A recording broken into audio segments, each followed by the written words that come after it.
senza... Va ora in onda Sic et Non. Ripartiamo dal buonsenso contro il politicamente corretto di oggi con Marco Tognini.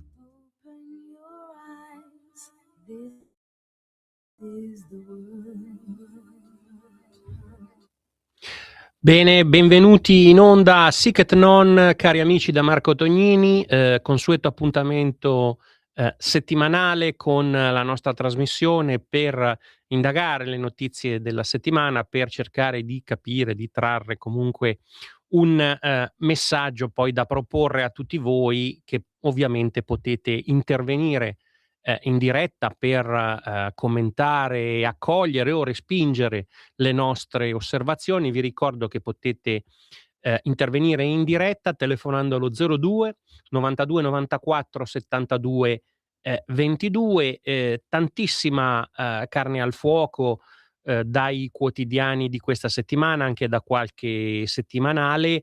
Quale potremmo dire essere il fil rouge di questa settimana? Si è parlato molto del mondo antagonista, ci sono inchieste anche riguardo l'Islam radicale. Diciamo, cosa tiene insieme tutte queste notizie? Che purtroppo antagonisti, sinistra e Islam radicale sembrano sempre più uniti nel giustificare la violenza e comunque gli scontri di piazza. Che sia questo il vero campo largo, la domanda la lanciamo anche a voi. Se volete intervenire, ripeto, telefonate in radio e vi ascolteremo con molto piacere. Ovviamente la notizia principale l'abbiamo già commentata in radio, però vogliamo entrare anche un po' nel vivo della situazione. È l'assassinio del giovane Quentin Deranque, 23 anni, studente di matematica, militante identitario.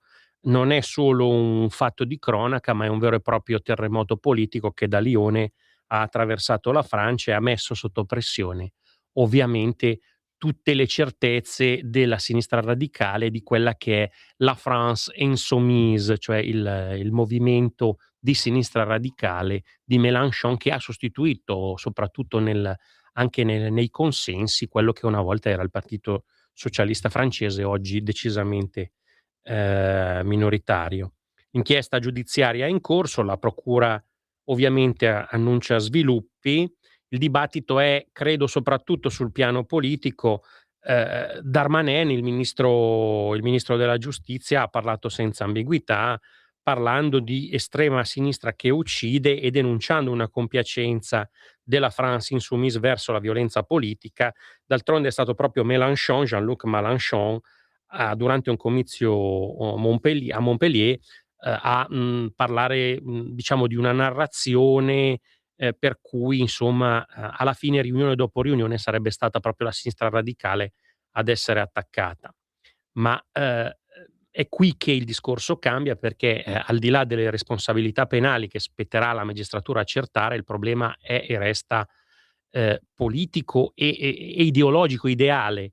Se un giovane muore dopo un'aggressione riconducibile ad ambienti antagonisti e la risposta della principale forza della sinistra radicale è sostenere di essere essa stessa vittima, non si tratta più di semplice difesa, si tratta sostanzialmente di un ribaltamento della vero e proprio della libertà, della verità, e quindi diventa un giustificazionismo veramente insostenibile, molto, molto, molto tetro.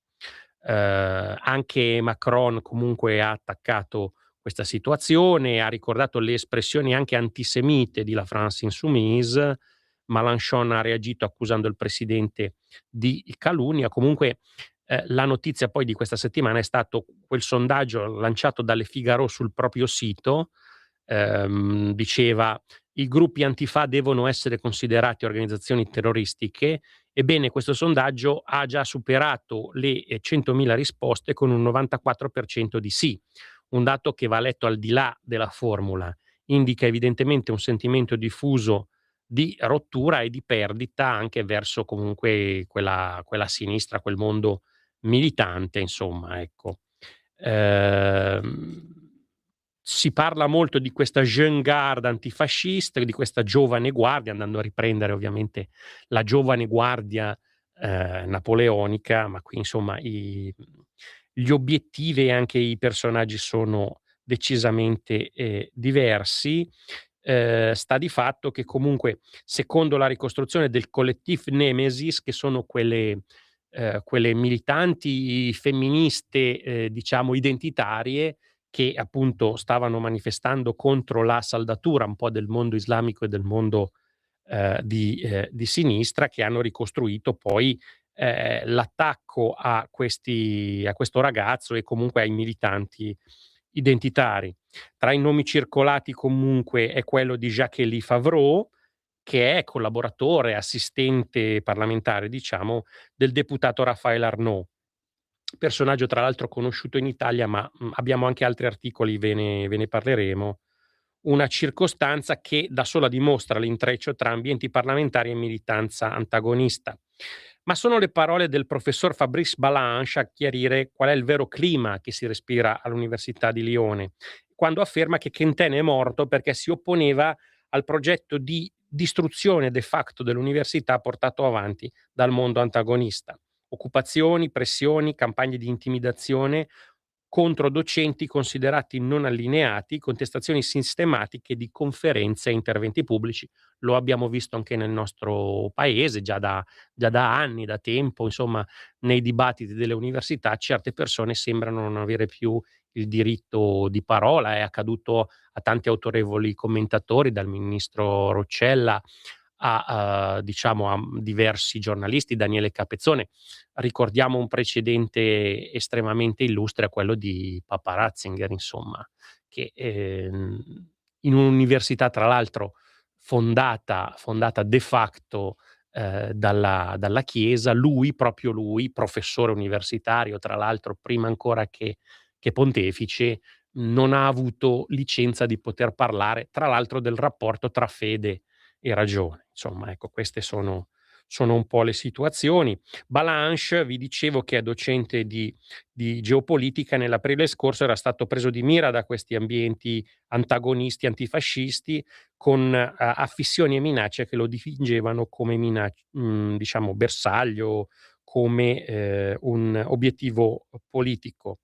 È un terreno ormai saturo di tensioni, dove l'idea di università come spazio di pluralismo e comunque di approfondimento si è progressivamente trasformata in un campo di scontro permanente. In questo quadro, lo diciamo, perché poi, lo abbiamo subito anche come giovani leghisti, ma vale anche per esempio, per i giovani che oggi cominciano a parlare sempre più spesso di remigrazione. Dicevo, la presenza di gruppi identitari non viene più percepita da una parte dell'attivismo anche radicale come un dissenso eventualmente da contrastare, ma come un elemento da rimuovere fisicamente dallo spazio pubblico, insomma. Quindi c'è non solo la voglia di non partecipare a nessun tipo di dibattito, ma di rimuovere fisicamente, diciamo la narrazione, tutte le narrazioni differenti. E questa dinamica, che è sedimentata poi nel tempo, rende il caso Quentin molto più di una tragica rissa, di uno scontro, insomma. Lo inserisce in un'escalation che riguarda l'egemonia e un po' il controllo degli spazi di vita, di lavoro, di ragionamento, insomma, sul tema, insomma. Ecco, che cosa sta diventando questa Europa. Vi dicevo che è stato arrestato Favreau che comunque, diciamo, mentre vari deputati anche della France Insoumise hanno partecipato al minuto di silenzio in sua memoria, altri, compreso appunto, si sono astenuti, no, l'abbiamo visto anche non dare la mano in occasione dell'apertura del Parlamento al segretario d'aula provvisorio, che era questo giovane deputato del Rassemblement National, perché evidentemente a loro giudizio non meritava neanche che gli si potesse stringere la mano, tra l'altro a un neo collega. Ebbene, questo è l'atteggiamento che che prosegue. Darmanin, vi ripeto, parla di brutalizzazione della giovane guardia e comunque sono giustificate dall'atteggiamento della France Insoumise che di fatto candida alle elezioni parlamentari il leader di questa giovane guardia. Mentre in Francia è una corsa a prendere le distanze da Arnault, in Italia nei mesi passati veniva accolto con tutti gli onori dall'estrema sinistra. Abbiamo riportato diversi documenti, diversi anche diciamo diversi appelli lanciati da questo mondo della sinistra, ma poi pensiamo al solito gruppo, per esempio, della Salis e di Mimmo Lucano, ma poi, diciamo, leggo anche Eliana Como, membro dell'Assemblea nazionale del sindacato CGIL, Nadia De Monde, attivista femminista e ricercatrice del Centro Studi sull'Autogestione, e insomma un certo gruppo che si è saldato a questi antagonisti d'Oltralpe, anche perché voi sapete l'incidente accaduto a Lione, c'è una saldatura storica tra antagonisti proprio nel territorio di Lione per le battaglie Notav. In Italia, vi dicevo, Arnaud era stato seguito con tutti gli onori, decine di incontri, conferenze, eventi, cortei, cene e perfino una targa con il logo del comune di Roma attraverso appunto un presidente di zona dell'ottavo municipio di Roma, una rete che comunque si collega anche ai gruppi pro-PAL, ai portuali di Genova, fino alla sinistra istituzionale di AVS. Ecco, quindi questo è un po' il tema. Tra l'altro ricordo che proprio Arnaud, nonostante abbia solo 31 anni, ha già precedenti penali alle spalle ed fin da luglio 2024 era stato inserito dal governo francese nella cosiddetta categoria Fiche S, ovvero le persone considerate minaccia alla sicurezza nazionale. Ma ricordiamo anche Arnaud ha partecipato ai cortei dei portuali, lo stesso a Napoli, insomma in diverse situazioni. Il 7 gennaio scorso nel corteo degli antagonisti contro la cerimonia di Accalarenza, insomma vediamo che prosegue questa situazione.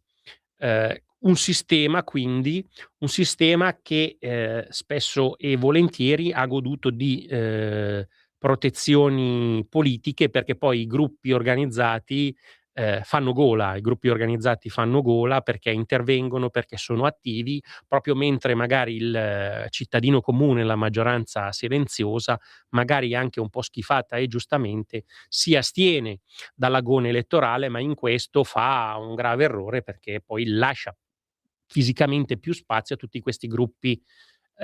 questi gruppi organizzati che quindi insomma possono taglieggiare di fatto i partiti o mettersi d'accordo con certe frange dei partiti. Abbiamo visto anche diversi scenari politici sulla minaccia islamista.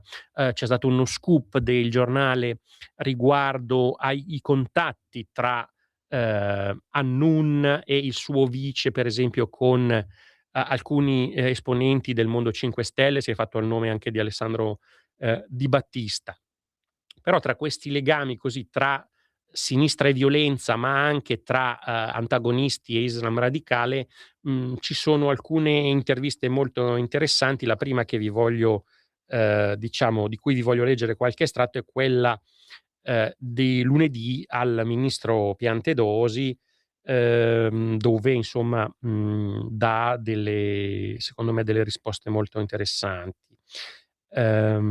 Cosa direbbe a chi fa di tutto per liberare i clandestini? Si riferisce anche al famoso sistema Ravenna, che è una rete di medici pro-clandestini che di fatto creava certificati falsi per liberare i migranti nei CPR, un'inchiesta che si sta allargando molto. Cosa dice Piantedosi?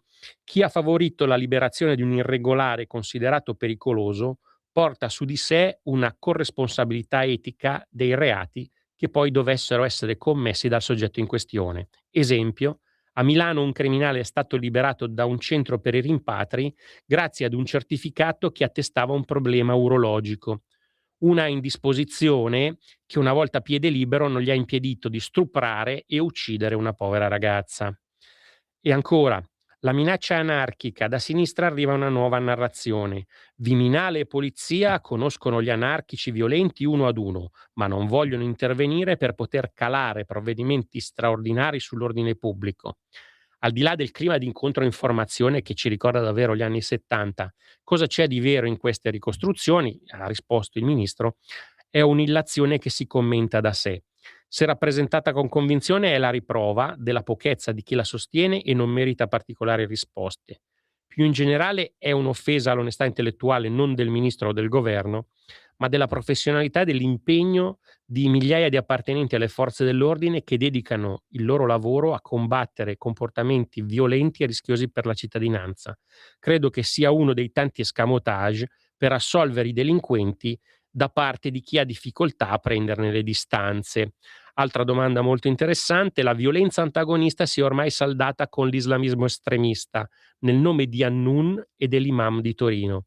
Esistono altri focolai pericolosi per la sicurezza nazionale? Ripeto, questa è la domanda del giornalista.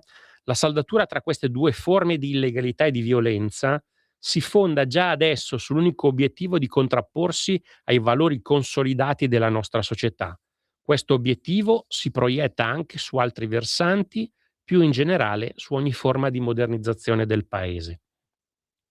Gli ambienti da cui provengono i gruppi che agiscono sono quasi sempre gli stessi, vanno contrastati con fermezza, l'indulgenza di qualcuno che tende a giustificarli se non ad assolverli è spesso ammantata da un pericoloso pregiudizio ideologico. Ecco, quindi questo è il pensiero del ministro degli interni, che poi ha parlato anche di molto altro, ha parlato anche della separazione delle carriere, ha parlato dei CPR, del caso francese, insomma un'intervista molto interessante rilasciata lunedì.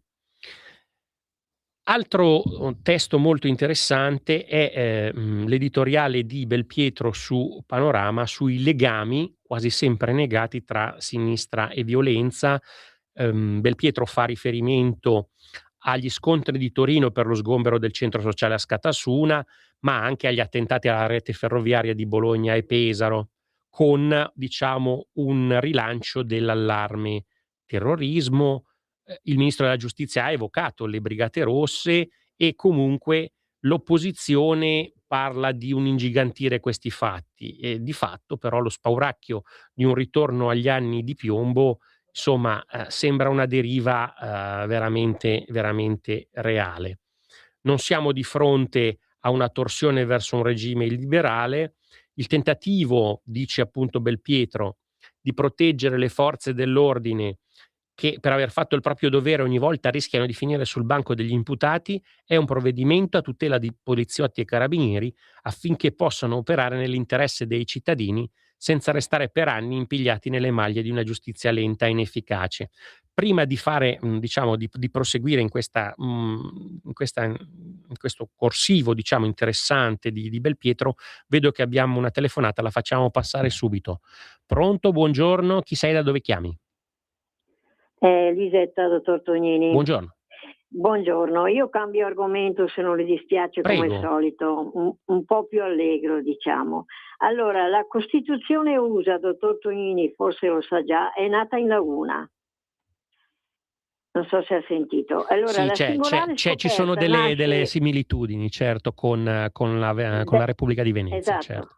Dagli approfondimenti di un libro pubblicato dal giornalista, mi sembra, Giancarmine Vicinanza. Thomas Jefferson, Beniamino Franklin e George Washington avrebbero preso esempio dalla Repubblica Serenissima. Due parole, non è uno scherzo di carnevale, dottor Tognini, ma una documentata scoperta. La Costituzione americana è stata scritta ispirandosi al modello di governo della Repubblica Serenissima di Venezia. E allora Thomas Jefferson, Benjamin Franklin e George Washington e gli altri padri fondatori della Costituzione degli Stati Uniti avrebbero copiato da Venezia. E questa è la tesi ampiamente suffragata da documentazione d'archivio che viene espressa nel libro di fresca stampa, perciò bisognerebbe leggere il libro, io lo leggerò. La Costituzione americana è nata a Venezia, edizione Supernova, scritta dal giornalista Giancarmine Vicinanza, già cronista parlamentare. Tutto qua, oggi più svelta di così non potevo essere. La saluto e buona giornata, signor Tonini. Grazie, buona giornata. Un commento brevissimo. Sì, i padri costituenti americani conoscevano bene anche l'importanza che una repubblica che è durata per secoli come la Repubblica di Venezia dava, per esempio, al sorteggio, e anche oggi si torna a parlare di sorteggio, all'unanimità. Pensiamo anche, per esempio, l'unanimità che cosa difende in Europa, quindi sono principi. Il processo legislativo nella Repubblica di Venezia era fatto proprio per evitare anche il prevalere di una parte che potremmo definire aristocratica o comunque legata soprattutto alle ricchezze dei mercanti, per cui comunque, nonostante famiglie importanti si siano succedute al titolo di doge, non c'è mai stata questa influenza che andasse poi a trasformarsi in un sovrano, diciamo. Ecco, quindi la Repubblica ha sempre goduto di questo sistema molto molto interessante. Allora dico che ne parlano anche Gianfranco Miglio e Augusto Barbera nella loro grande opera comune Federalismo e secessione. Prima pausa. Stai ascoltando Radio Libertà, la tua voce libera, senza filtri né censure, la tua radio.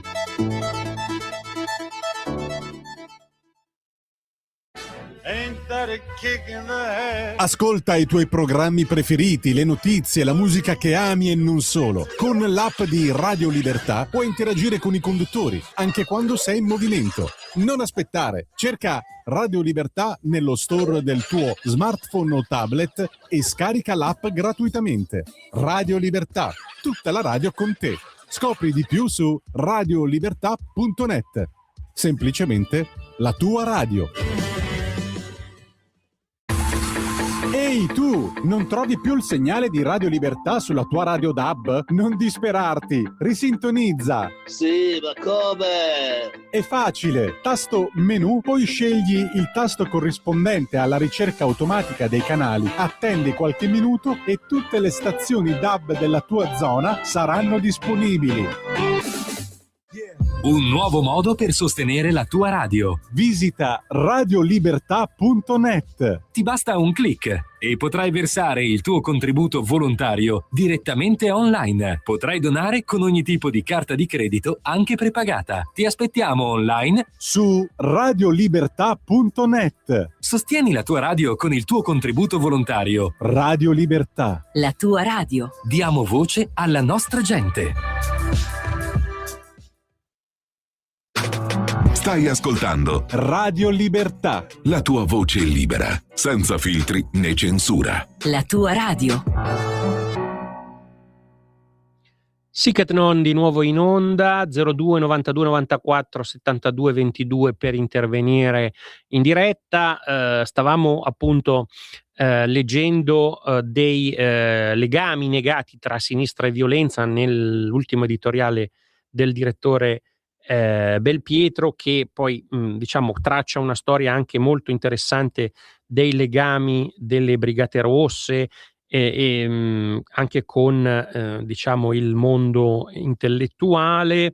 Ricorda che misure che oggi vengono proposte, come il fermo preventivo di 12 ore, che deve essere comunque convalidato dalla magistratura, serve a evitare che i violenti possano partecipare a manifestazioni in piazza, scatenando continui scontri, una misura peraltro adottata da altri paesi europei, e insomma non ci risulta che la Danimarca o la Svezia siano per questo diventate delle dittature.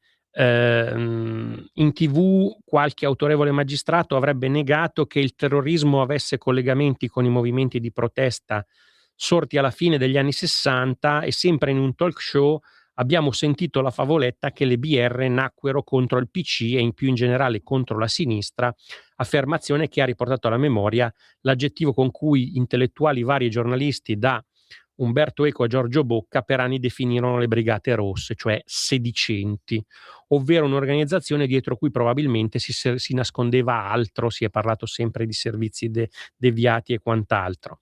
In realtà il partito armato mise radici alla fine degli anni 60 proprio nella sinistra e in parte anche andando a toccare anche il mondo cattolico impegnato. Il primo nucleo si formò a Reggio Emilia, ne facevano parte giovani provenienti dalla FIGC. Costituirono il famoso gruppo dell'appartamento, ventenni, che dopo aver partecipato alle proteste anti-americane per la guerra in Vietnam, suggestionati dal mito della resistenza, decisero di passare alla lotta armata. Il primo incontro operativo, dopo alcune azioni di sabotaggio, avvenne a Chiavari nell'albergo Stella Maris, dove gli emiliani, in contatto con un ex comandante partigiano, si unirono al gruppo trentino capitanato da Renato Curcio, altro nome che conosciamo molto bene. Erano di sinistra, sognavano la rivoluzione, ma avevano come obiettivo l'abbattimento dello Stato.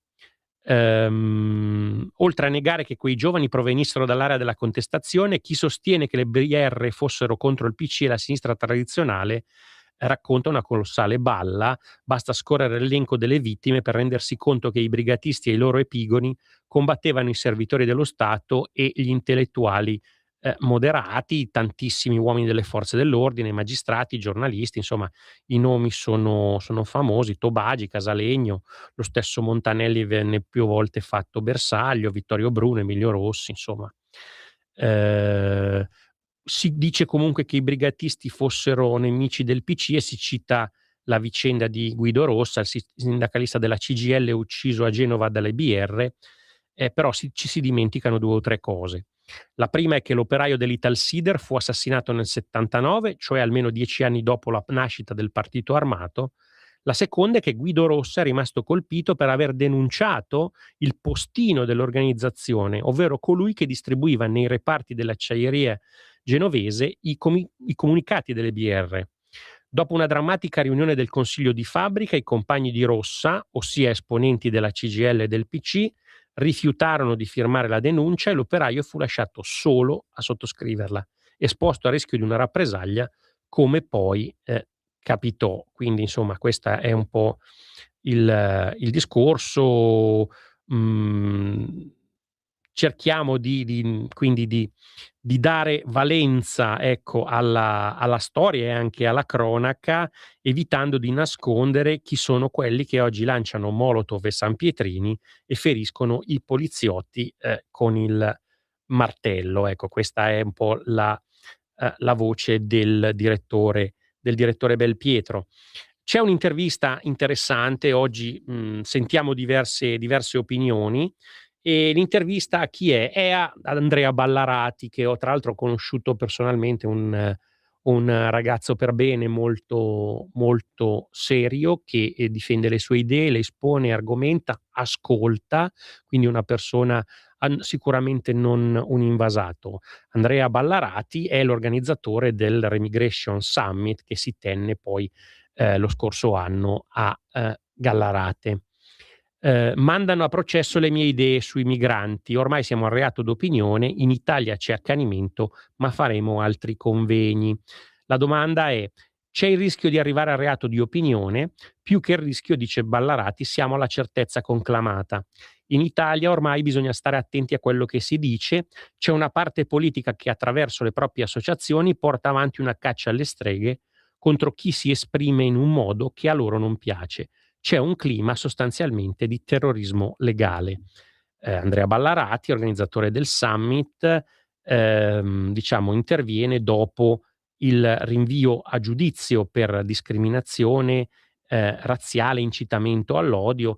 Al centro delle indagini della Procura di Como ci sarebbero alcune sue frasi scritte sui social nel 2023, frasi su cui davvero faccio fatica a scorgere un'istigazione a commettere reati o comunque azioni poco raccomandabili, e credo che ci ritroviamo molti in queste frasi. Eccone qualcuna.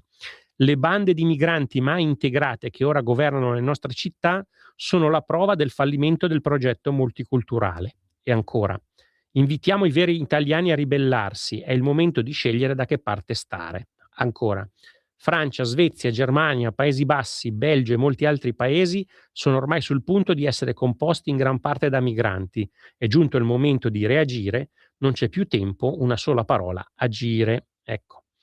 È chiaro che si tenta di decontestualizzare anche le sue frasi per demonizzare, in quanto organizzatore del summit. Si vuole colpire quell'idea ed è ormai un trend quello di accanirsi contro tutti coloro i quali si oppongono all'immigrazione di massa. Pensiamo, lo dice anche Ballarati, al processo contro Salvini, solo per fare un esempio. Ballarati risponde che comunque si è costruito un caso legale sul nulla ed è una seccatura che si trasforma in qualcosa di molto limitante a livello professionale. Se cerchi il mio nome su internet, dice il giovane, ti esce una sfilza di articoli non proprio carini, nonostante non abbia mai commesso nulla, a prescindere dall'idea politica. Infatti non ho affatto nessuna distinzione di superiorità o inferiorità fra diversi gruppi di persone. Dove sarebbe, dico io, la discriminazione? Le è arrivata solidarietà dalla politica? Sì, innanzitutto voglio citare l'europarlamentare della Lega Isabella Tovaglieri, che mi ha subito contattato, ma in generale ho ricevuto messaggi e chiamate da diversi esponenti politici di tutti gli schieramenti. Anche da sinistra gli viene chiesto, certo, a sinistra sono in molti a rifiutarsi di essere accomunati agli estremisti, visto che anche quello che è appena accaduto in Francia sanno benissimo che la democrazia non esiste se le idee degli altri vengono cancellate.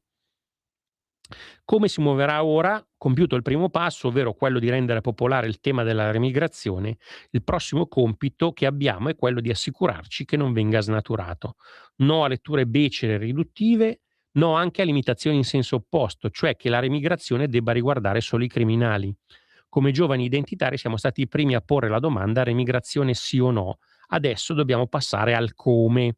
Di remigrazione se ne è parlato anche in Parlamento. Voi sapete che c'è stata questa proposta di legge di iniziativa popolare, che poi ovviamente verrà posta all'attenzione del Parlamento, però è un meccanismo anche abbastanza semplice, perché poi queste proposte vengono incardinate in commissione ed è nella scelta poi effettivamente dei membri di quella commissione esaminarle, non esaminarle, esaminarle più avanti, esaminarle congiuntamente ad altre proposte, diciamo. Ecco, questo è un po' il discorso, insomma. Un intervento molto molto interessante.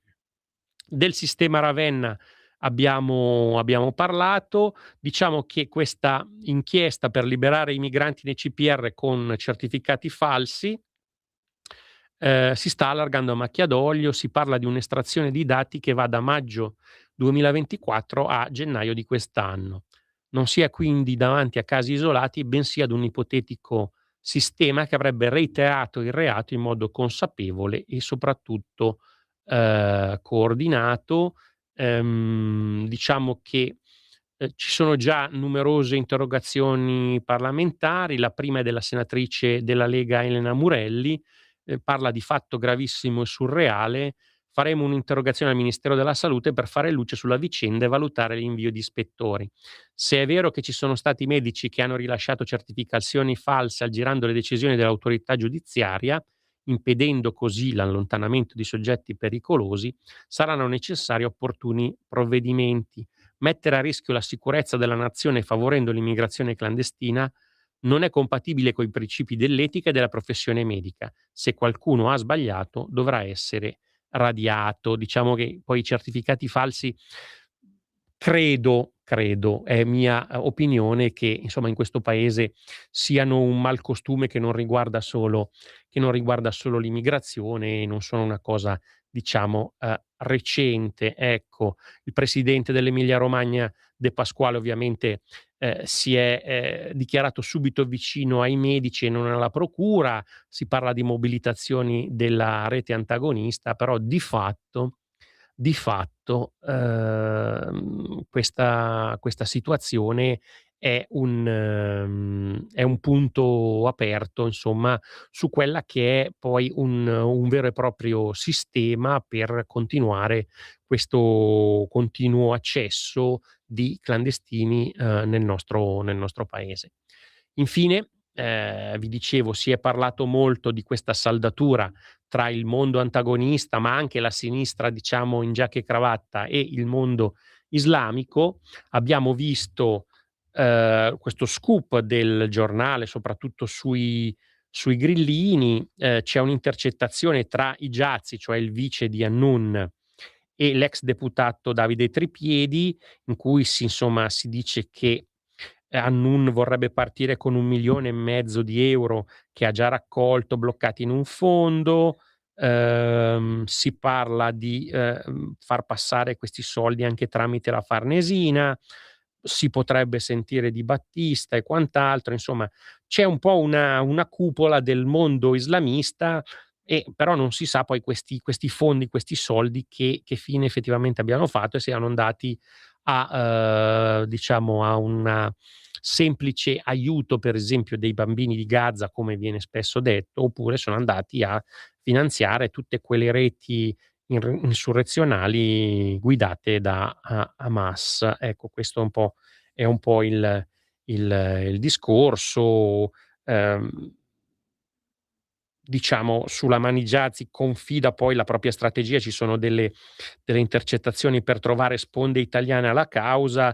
Farò incontrare Dadù, il giornalista di Gaza, anche con Galli, il cantante.